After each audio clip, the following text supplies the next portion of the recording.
నేను కూడా ఒక ఎమ్మెల్యేగా పోటీ చేసి తర్వాత ఎమ్మెల్యేగా ఉన్నట్టయితే మళ్ళీ కులంలో ఎవరు పనిచేసే వాళ్ళు ఉండరు, ఎవరో ఒకరు త్యాగం చేద్దాము కమ్యూనిటీ బలం గాయేదాకానే నేను త్యాగం చేసుకుంటూ ఈ రోజు వచ్చినాను. అదే ఇప్పుడు అంటే నేను సాధించినాను కాబట్టి ఇంకా సాధించాలి అనుకుంటున్నాను. ఈ రోజు ఒకటే, ఈ రోజు ఏదైతే 5 ఎకరాల భూమి అప్పుడు టిఆర్ఎస్ గవర్నమెంట్ కేసీఆర్ గారు ఇచ్చినారు, మరి ఈ రోజు రేవంత్ రెడ్డి గారి ద్వారా 6 టవర్ల నిర్మాణం చేసుకోవాలి. మరి దాన్ని కూడా ఒక ట్రస్ట్, మరి బలమైన ట్రస్ట్ ఏర్పాటు చేసుకోవాలి. ఇదివరకు 9 మంది ట్రస్ట్ ఏర్పాటు చేసుకున్న వాళ్ళు 5 ఏళ్ళు కూడా దాన్ని ఒక్క దిక్కు ఒక్కసారి కూడా పోయి చూడలే. ఆ రాళ్ళు గుట్టలే ఈ రోజు ఉన్నాయి. ఈ రోజు అక్కడ పక్క మన చూస్తే గౌడ్స్ యాదవులు అందరూ కూడా ఈ రోజు ఒక బిల్డింగ్ కట్టుకొని వాళ్ళందరూ కూడా ఈ రోజు ఉన్నారు. మాకు ఎంత అన్యాయం జరిగింది.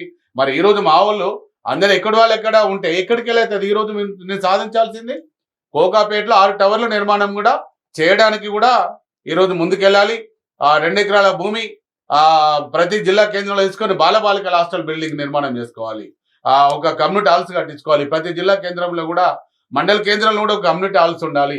ప్రతి గ్రామాల్లో కూడా మాకు మున్నూరు కాపు సంఘ భవనాలు ఉండాలి, మహిళా సంఘాలు కూడా ఉండాలి. ఈ రోజు అయితే ఇంకా రాజ్యాధికారంలో కూడా రేపు పొద్దున బలం చేసి ఇంకా రేపు పొద్దున మేము ఈ రోజు మా సంఖ్య తగ్గిపోయింది కాబట్టి జిల్లాకు ఒక ఎమ్మెల్యే గెలిపించుకోవడం కోసం పార్టీలకు అతీతంగా కూడా నీకు కృషి చేయాలనే దానిలో ఒక సంకల్ప బలం కొద్ది ఈ రోజు అప్పటి నుండి ఈ రోజు వరకు కూడా ఏ స్వార్థం లేకుండా నేను పనిచేస్తున్నాను. ఈ రోజు ఎవరైతే కులంలో వచ్చి రాజకీయ పదవులు తీసుకొని కులాన్ని అడ్డం పెట్టుకొని ఈ రోజు కులంను వాడుకోవాలని చూసే వాళ్ళందరూ కూడా సింహ స్వప్నం లాగా ఈ రోజు ఎదురు నిలబడ్డానంటే ఈ రోజు కొండ దేవన్న ఒక రైతు బిడ్డ.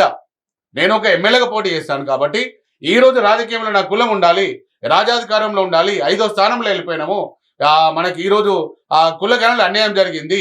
ఇవన్నిట్లలో నేను ఒక అనుభవం ఉంది, రాజకీయ అనుభవం ఉంది, కులంలో సేవ చేసే అనుభవం ఉంది కాబట్టి ఈరోజు కులంలో ముందు నిలబడి ఓన్లీ మున్నూరు కాపే అందరూ కుల సంఘాల్లో ఉండాలనేది చెప్తాను. వేరే కులపోడు వచ్చినట్టయితే మాకు అక్కడ వాళ్ళ కులమును మీద ఉంటాయి కానీ మున్నూరు కాపు కులం మీద ప్రేమ ఎందుకు ఉంటుంది?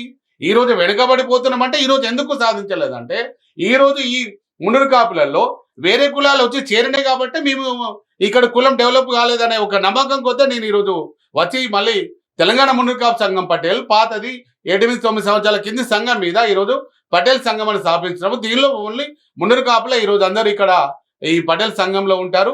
కులంను ముందు తీసుకెళ్ళడం కోసం ప్రతి ఒక్కరు కూడా మేము పటేల్ గానే పనిచేస్తామని కూడా తెలియజేస్తున్నాను.